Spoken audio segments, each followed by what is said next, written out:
Hello, this is Monica Volkmar. You're tuning in to another episode of Project GaitWay, where I'm looking at gait videos and standing posture and playing a little guessing game, never having seen these videos before, and trying to make sense of what might have happened to this body that has led to them moving with the particular set of mechanics they have now.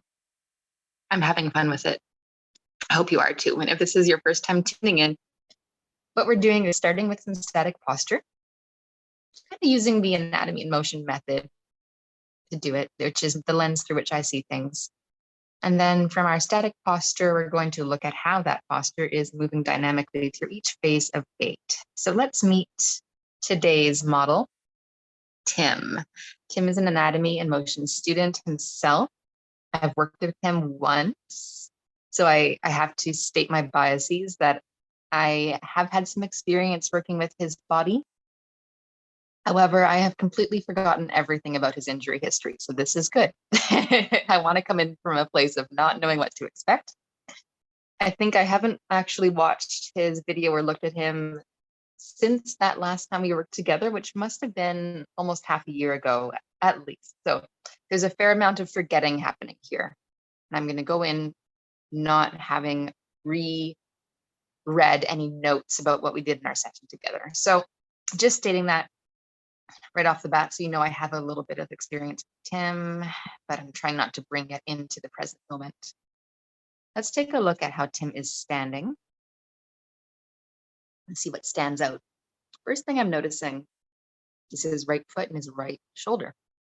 And he does say he has, just to state some of his complaints, lower back is the main one, lower back pain, around like thoracic spine TL junction pain, left Achilles, and right anterior shoulder. So I was drawn right away to his right shoulder. What I think I'm seeing here is that his right scapula looks elevated, but it's kind of something more than just being elevated, isn't it? His left scapula, you can see more of the medial border of it sticking out, which tells me his left scapula might be more protracted. His right one just looks higher, but it's not that much higher. Like the level of his actually, like the top of his scaps, they're not that much higher, but you can see so much more of the lower part of his left scapula, almost like he has a mini right scapula, like it's not as big, but I wonder if it's just hidden. I wonder if it's a little bit more tucked against his rib cage. We'll see better, hopefully from a front view, what's up with that right scapula, but it might be, that was a hiccup. It might be a little more posterior tilted. I don't know. I'm gonna hold back on over analyzing that right scapula. Something's definitely interesting about it. Now I'll jump back down to his feet because I was drawn to his right foot. I was drawn to his right foot because it looks more turned out, but now I'm drawn to his left foot because it looks more everted. And you know, I've been seeing this pattern pretty frequently. Turned out right foot, everted left foot. Wonder if that's a PRI thing. That's a rabbit hole. Anyway, left foot looks more rolled into the medial side of his heel. The right foot, I don't know if it's more everted or neutral, but it's definitely more turned outwards, which means that foot is probably looking for more pronation because some part of that foot is not moving enough to find an ideal pronation. So the turnout helps to feel like it's pronating. We'll see what that looks like dynamically. What else can we say?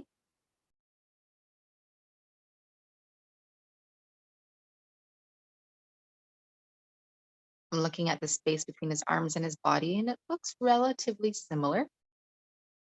So it doesn't look like we have a massive amount of difference in one arm being really adducted, the other being abducted, at least not in resting stance. His spine doesn't look like it has a lot of frontal plane deviation, no side bends really that are massive and stand out. Does it look like his pelvis is more sitting on top of one foot than the other? Like there's a shift to one side in the frontal plane? It's hard to tell. He looks kind of resting between his feet. So there's not a whole lot going on either than that right scapula boggling my mind and his feet looking quite different. Let's look at front view. Excellent. Now just gotta look at that again. Okay, so this is more apparent in the front view. Just look at how his right foot here is standing a little bit more behind his left foot.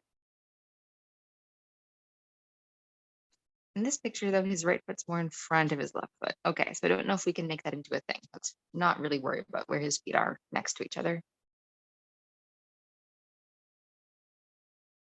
So what does that shoulder look like on the right? Does it look more protracted or what was it from the back view? Looks more elevated from the back view.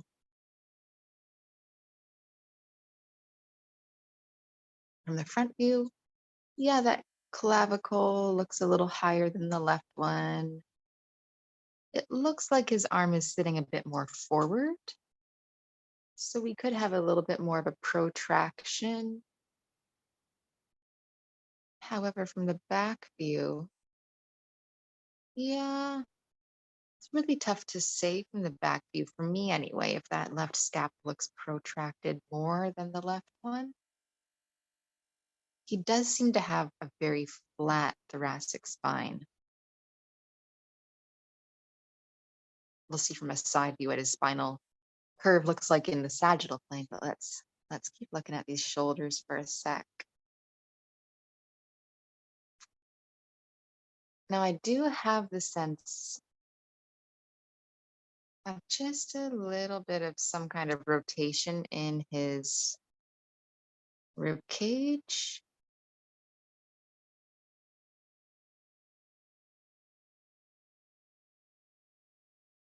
Something's different right to left with his rib cage, but I just can't name what it is. But it looks like his arms, if we follow his arms, it looks like they're putting him into a left rotation.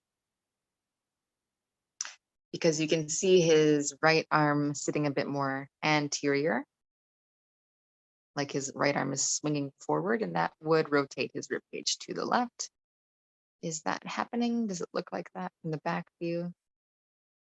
Kinda.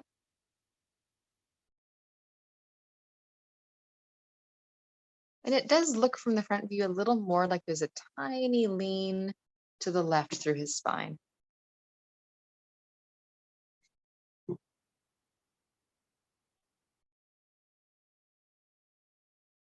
From the front, his feet, what do they look like?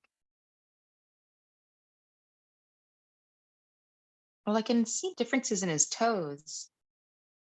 Can you see on the right side, he does have a little bit more of a lifted arch from the ground, and his 4 toes, 2, 3, 4, 5, are gripping the floor, whereas they're quite flat and docile on the left, just like chilled out on the left, grippy on the right.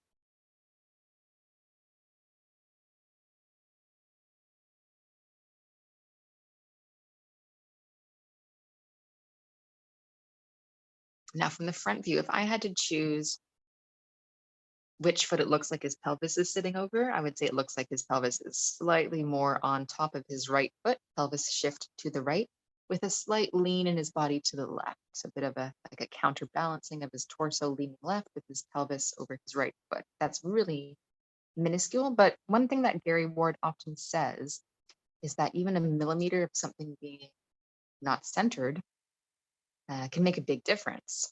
And especially when, like, Tim's done a lot of work on his body, so he's cleared up a lot of the noise. So what we're left with are the remnants of that are causing problems. And they look pretty quiet. Like you wouldn't look at him and say, whoa, what a distorted looking body. Like he looks like he's pretty lined up and he's quite aware of his body. However, it's these loose ends that are more subtle that can be causing the remainder of what his body's experiencing. So the little details actually do matter a lot when we're at this level in someone's process of unwinding their issues. I think that's how it usually goes. All right, interesting from a side view, what we can see in his TL junction is there is quite an interesting concavity there where his lumbar spine, if we just follow, I wish I had a little pointer for you, but follow from the base of his pants up to that lumbar spine where the thoracic and lumbar meet, you can see it's quite flat, but then there's quite a deep indentation where he has quite a bit of lordosis through a little section there. And then it flexes through his lower thoracics, but then gets quite flat again in his upper thoracics where his scapulae are. So I wonder if that that really concave lumbar part, right where his belly button is on the other side, that apex there, I wonder if he can actually extend below that apex with all of his lumbar vertebrae, because it looks like they're a flat line that might not move very much. And he's getting all the movement from that, probably like around L3 where his belly button is.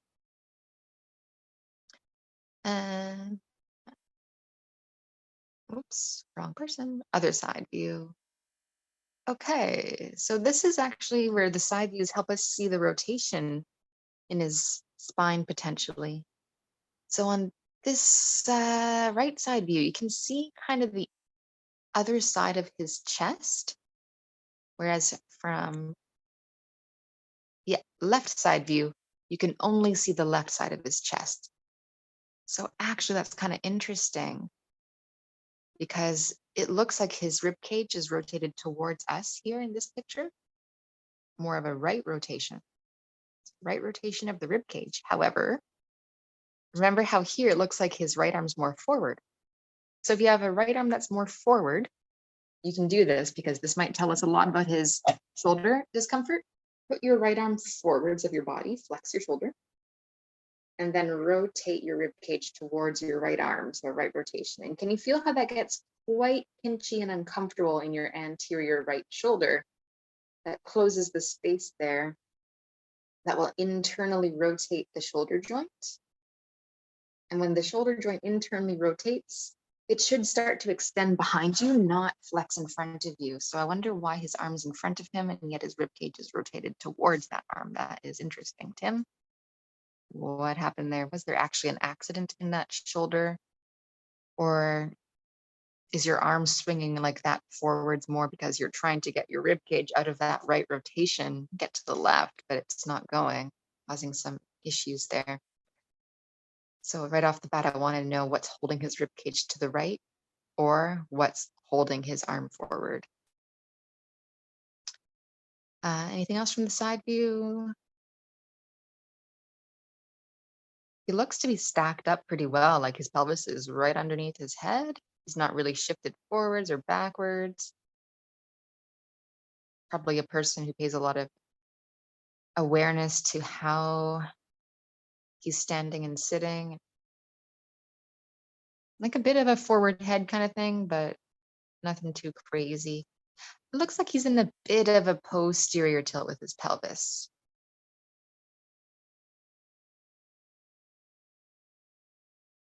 So I would question, or I would want to assess further his ability to cleanly anterior tilt his pelvis. And I wonder if he were to anterior tilt, would it come right from that TL junction with not enough lower lumbar articulation? Because that is something that can cause a lot of issues for people in their back when their pelvis is stuck posteriorly tilted.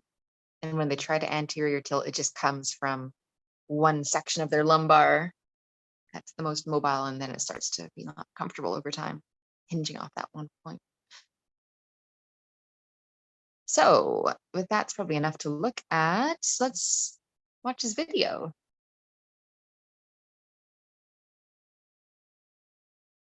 Oh, come on, Coach's Eye. Making me scroll through all the videos. There we go. Okay, let's watch Tim real time.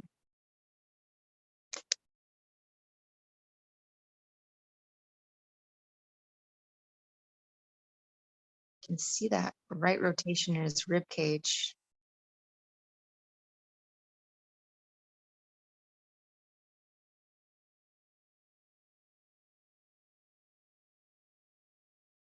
It's interesting here, his right arm actually doesn't swing much farther forward.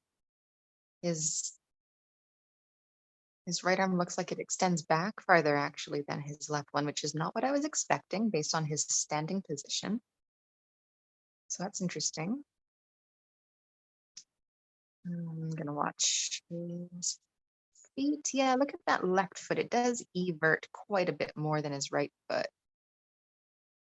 Left side, right side. One more time for us, Tim. Does it look like there's one foot he likes to stand on for longer periods of time as he's walking?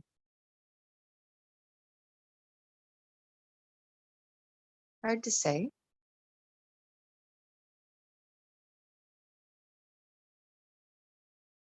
But actually, it really looks like that right arm does not want to flex. And I wonder if that's part of the rib cage rotated to the right situation. So let's take a closer look phase by phase, why don't we? And remember, this is breaking it down through the anatomy and motion lens, which may be a little bit different than other models of gait in terms of the timing that we're looking for. And the lighting and blurriness is a little bit challenging to see his feet, but you know what? I really like the challenge of having a blurry image because then when you get into real life where it's full HD, the real HD, everything is so clear and easy. So I kind of like the idea of working with a limitation. Okay, so let's watch how he swings his leg through. Early swing on the right and into right heel strike when his heel first meets the floor right there. What are we seeing here?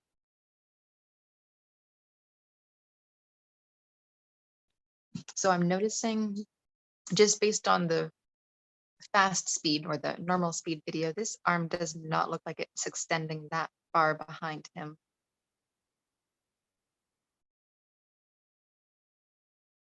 And it should be extending towards its full range in this particular moment in time when he's getting into his late swing, heel strike.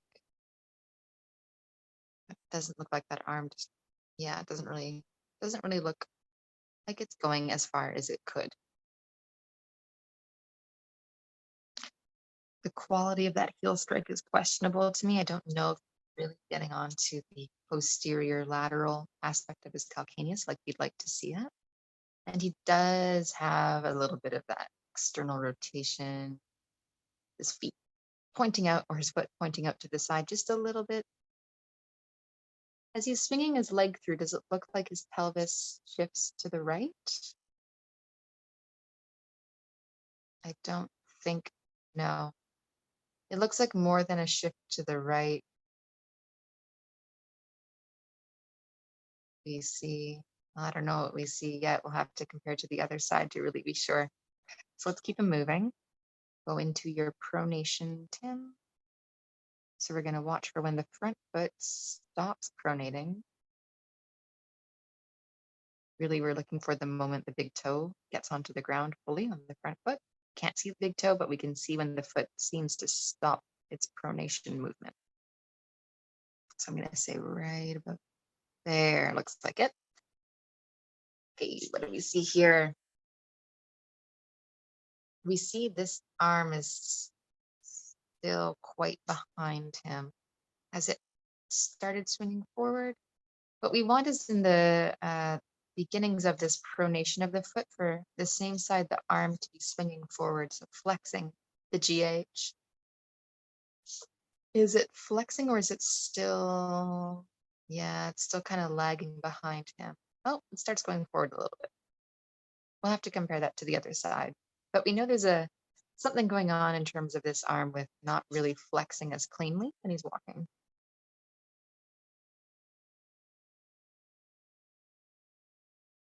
Okay, not much really to see here until we compare to the other side. So let's keep going until something stands out. Ooh, interesting to me is just how straightforward this tibia is. We'll look at the other leg and go back and compare. That's pretty nice, not to have too much external rotation, but is it that this tibia is too internally rotated? We don't know. We don't know whether this right one has too much ER, or if this one, the left one, has too much IR and there's a sweet spot that neither of them are hitting. Don't know. Curious to see what happens here. So in his mid stance, he looks pretty level. Level pelvis, level shoulders, ears are pretty level, pretty nice looking mid stance. However, we would like to see that right foot supinating a bit more. Looks like it stays, if you watch his foot in pronation, it looks like it stays pretty pronated as his left leg starts to swing forward. We'd want to see his right foot starting to supinate right here, but it is not. But welcome to humanity. Not a huge deal. Unless it is, we'll find out. And let's watch him go into left heel strike. Okay, now we're getting a bit more information. So do you see how as his leg swings forward, his pelvis starts to drop on the left side? It's almost to exaggerate, like this is happening. Nor is there much of a shift to the left with his pelvis.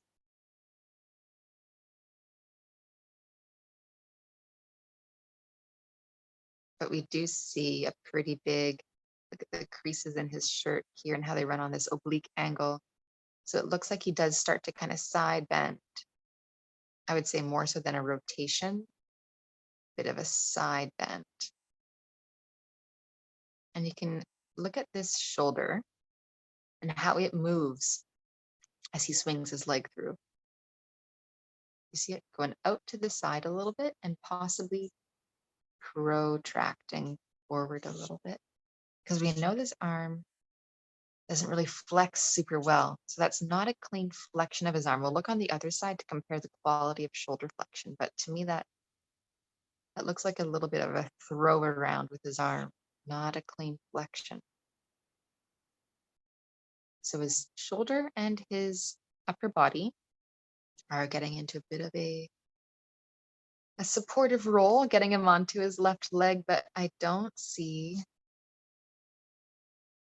his left hip having really nice mechanics entering his heel strike here. He's not adducting his left hip. He's putting his upper body onto his leg, but his lower body is not going left.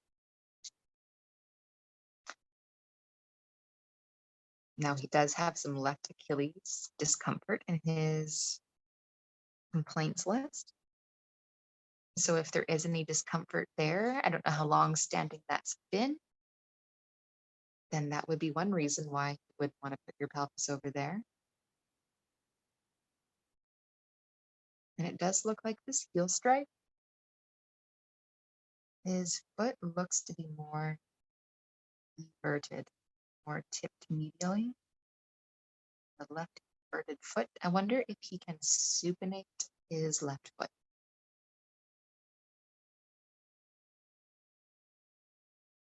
Because heel striking on a foot that looks like that, well, I wouldn't want to do that. I wouldn't choose that for myself.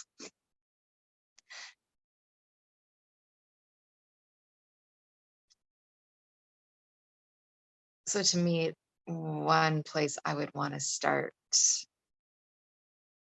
further investigation is looking at his foot motion on the left. Can you invert? Can you invert that rear foot on the left? RF rear foot. Can you invert it?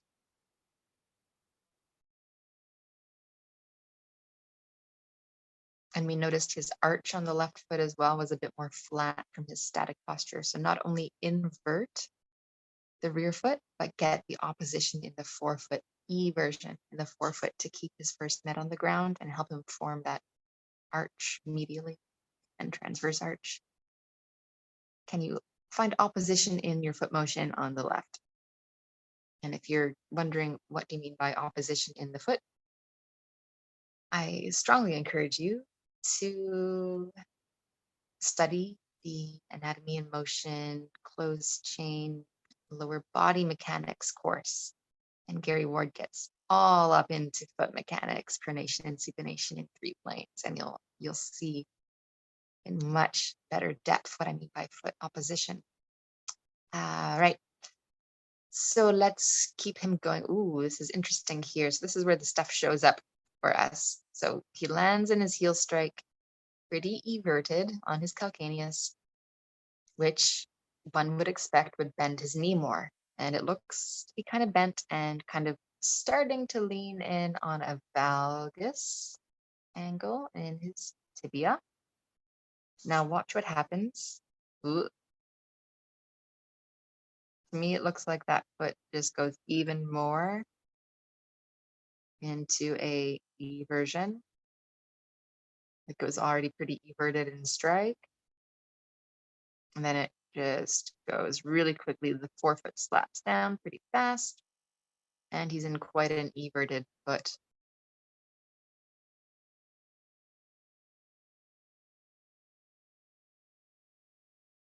Now it looks like he doesn't really have a lot of his pelvis on the left foot. And that would drag his rear foot into more eversion. I've mentioned in past videos that what you can try is just stand up and shift your pelvis. Let's say you're Tim, and shift your pelvis away from your left leg. And notice how when you shift towards your right leg with your pelvis, it puts the pressure towards the inside of your left foot. That's an everted foot, and the weight's on the inside edge. So I wonder if this foot is shaped like this as a consequence of a pelvis that for some reason isn't getting to the left, something prior. I'm curious about when this left Achilles issue started, if it was really early on and long standing, or if it's more recent. If we think about a foot that's more everted, what that will do to the tension in the Achilles tendon, well, an everted foot will set up the foot to, or the ankle potentially to dorsiflex more. We need the eversion in the calcaneus in order for that talocrural joint dorsiflexion to occur. However, having more motion into dorsiflexion and eversion may start to put some length back here, and especially on the medial part of his calcaneus or his Achilles. Just a bit too much. And over time, having too much load going through that Achilles, if that's been happening for a while, which it looks like it might have, it might start to get a little uncomfortable being tugged on all the time. So right away, I'm going to be asking, can your pelvis go left?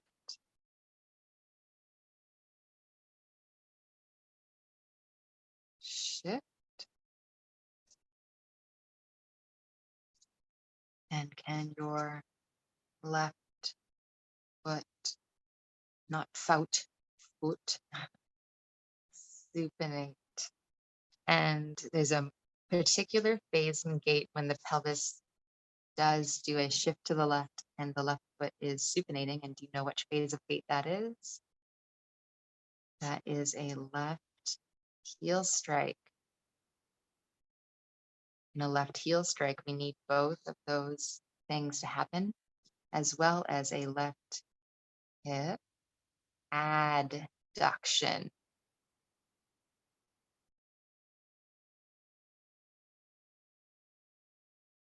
So the heel strike is not happening below.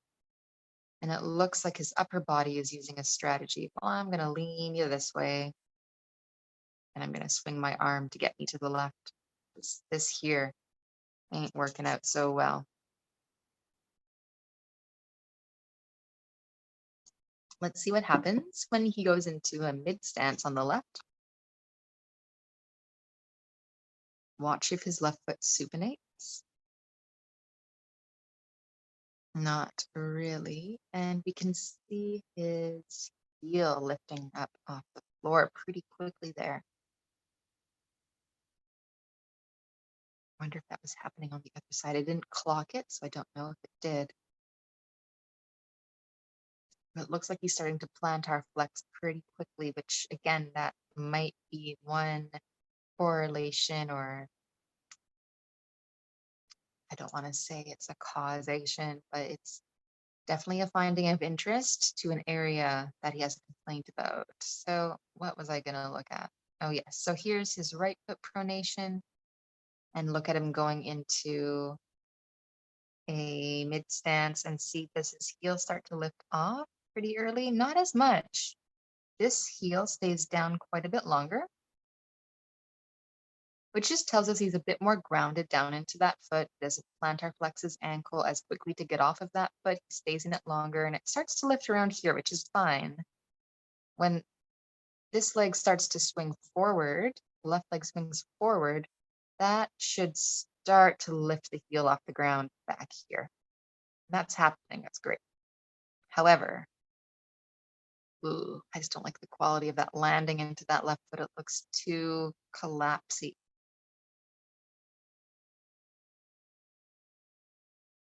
So again, watch the quality of his left foot as his heel lifts right here, a little bit too early.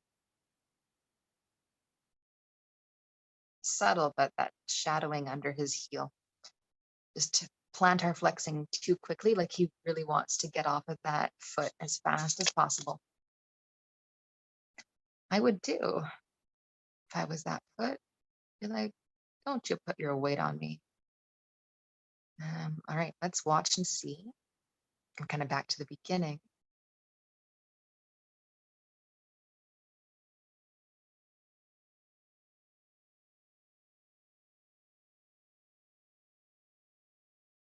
So there is a little more external rotation through his right leg as he goes through early swing. Nothing too crazy. Sometimes when you see a really, really externally rotated leg on one side and not on the other, that's a thing to tune into and ask more about. But here, he's relatively similar. I think no one can be expected to be perfectly symmetrical. So this one isn't really pinging me.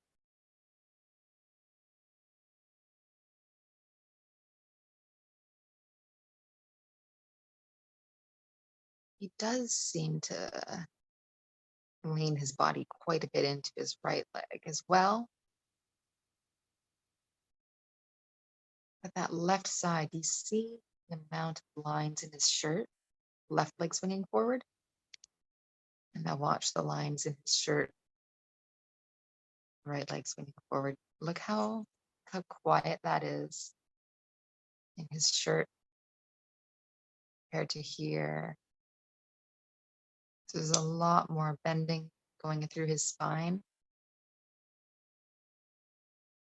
compared to here. It's just a bit more calm getting into his right leg. So I want to ask about is, or I don't know if we'll get the answer to it. Just one thing to say about me guessing is that it's not even necessary. I like to play this as a game because there's a part of my brain that wants to know things that can't possibly be known, and it drives me crazy that I can't know. But and it just helps me to make a story up so that at least I know what my intention is and I have a more holistic view. I like to think of people in terms of the whole context of them and their lives, and instead of compartmentalizing them into this is their body and seeing just the mechanics of it. However, I don't know how useful it is to make up that story all the time. You don't even need it. You can see what's there, and help it to move differently in a way that's more efficient. You don't need the story, but that's why I'm doing this project, because I need to indulge the part of my brain that wants to find the story. Let's watch him from the front view and just see if there's anything we can see that we didn't get from the back view. So now I'm really curious about the rotation of his rib cage, because from the static posture, his rib cage was actually more rotated to his right. But it looks like when he's walking, his rib cage wants to rotate more to the left. So that's really interesting when those two things don't line up. So this is approximately when you'd want to see his rib cage the most rotated to the right. But he looks pretty straight on. Here with his left leg forward is where you'd want to see approximately the most amount of rotation to the left. And he does look more rotated to the left. Then again, you can see that in the lines in his shirt being more prominent. So we have a posture of a person who is standing at rest, rotated to the right. But then when he walks, his rib cage gets all the way to the left. So there's quite a bit of rotation happening through his spine. And if that's all coming from that one segment where he's extending through, remember he was most extended kind of through the middle of his, or in that apex around L3, kind of on the other side of his navel. If he's rotating as well a lot from that really extended segment, that's a lot of motion through that one area of his back. And he does have those complaints there.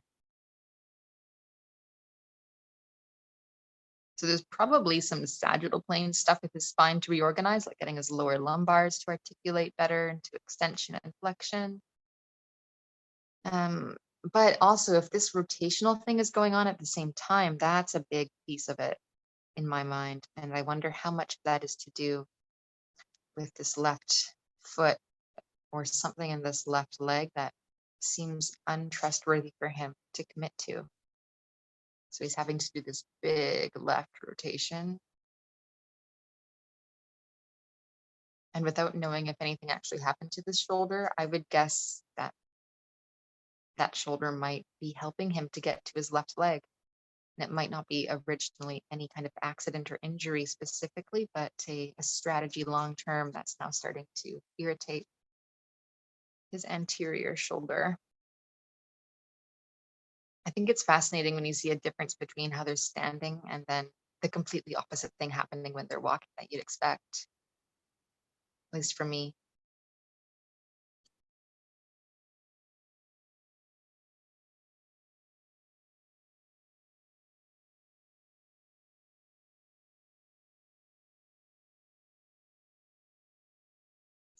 So I think that's all I want to say about this video. I would be curious to hear about any history on the left foot ankle, knee or hip, anything in the left leg. Was there any accidents there that you could relate with being significant enough to still make your leg feel untrustworthy? And if not, then did something actually happen to this shoulder? Like a dislocation?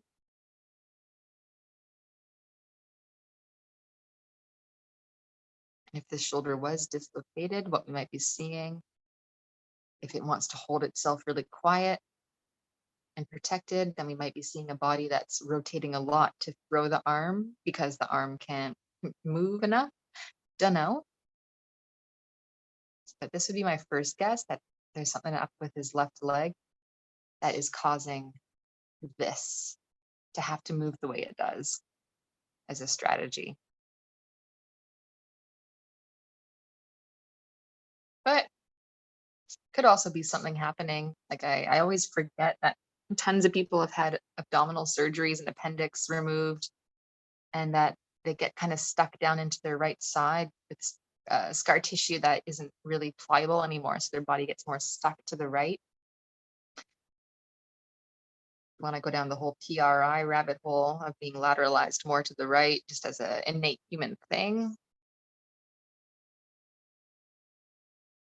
But I'll stop speculating now and Tim can fill us in. But actually, we have another video that I'm curious to look at really quickly. Oops, no, I need to stay here. This is a video assessment that I love to look at, even not as a video assessment, but when I have people in real life in front of me. I love to look at the knee bend assessment.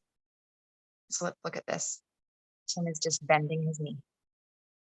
And I'm in anatomy in motion. We ask people not to think about it. Just bend your knee, let your body go. See what their strategy is for getting a knee bend. So what we're looking for is quality of pronation, quality of knee flexion. What does the body do above? How does the pelvis move above? And is it syncing up the way we'd like? Okay, so here we get to see his medial arch move.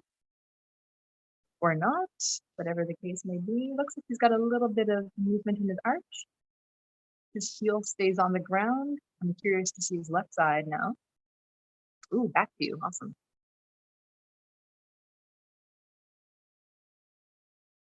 So there's a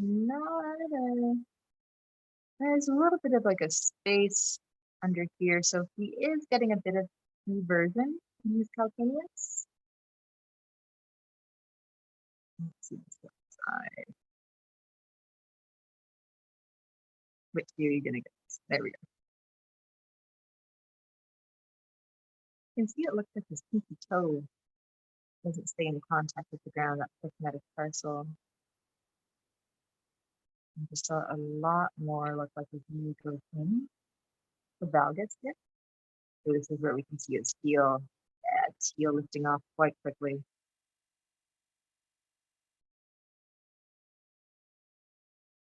There's a lot more flatness in his arch here.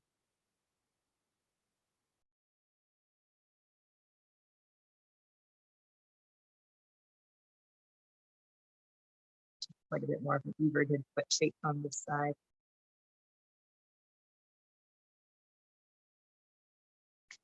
Oh, that's it? Oh. Okay, well, one thing to note here is just the angle of his knee as it comes forward. His tibia looks quite vertical. Whoops. Which is great. Ideally, we kind of want a knee that's sitting over the foot, not in, not out to the side. But if we compare that to his, actually, let's just take a look from a side view. Let's look at how far his knee goes forward and the angle we get in his ankle dorsiflexion. So just clock that, how far his knee is forwards here and his heel still on the ground. Note that there's a bit of a space here still in his arch. It's not a complete pancake. And then we'll compare it to his other sides. We get the side view first. So let's take a look at, oh, no, front view first. So look at how much more it looks like his knee wants to go in. And it looks like a whole lot more internal rotation in this leg.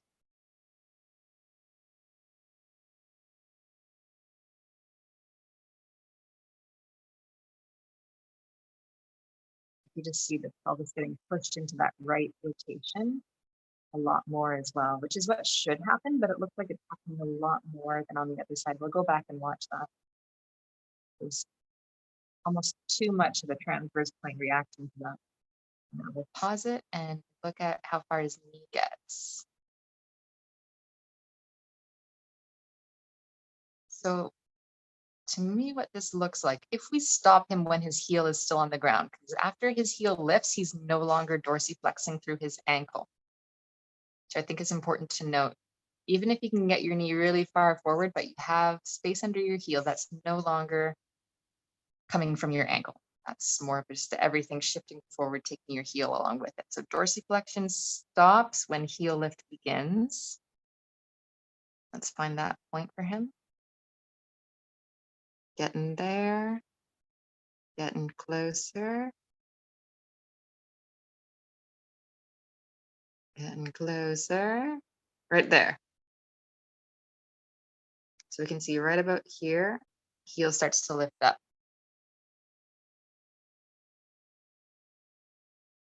Right there. And if we look at where that puts his knee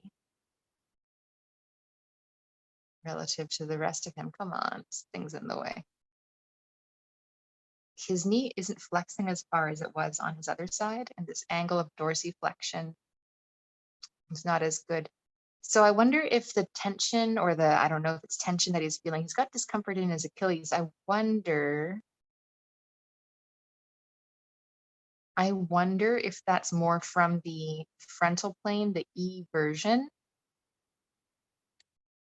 using up all the range of motion, because that often happens. You'll see someone with a really everted calcaneus like this, where it's just really dumped inwards. And if you think about the three planes, and we want motion, well, not in the ankle, we don't want three planes, but we have the rear foot, the calcaneus, being able to evert as part of what should happen when the ankle dorsiflexes. And if those two are working harmoniously together, then we have really nice smooth motion.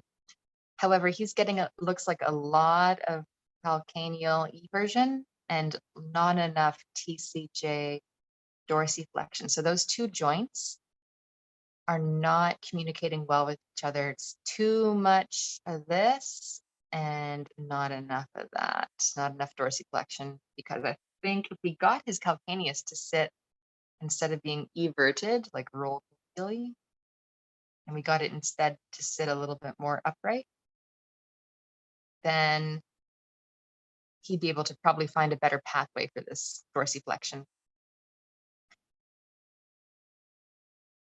That's just one theory. So it really looks like we're looking at a good place to start for Tim would be helping this foot out.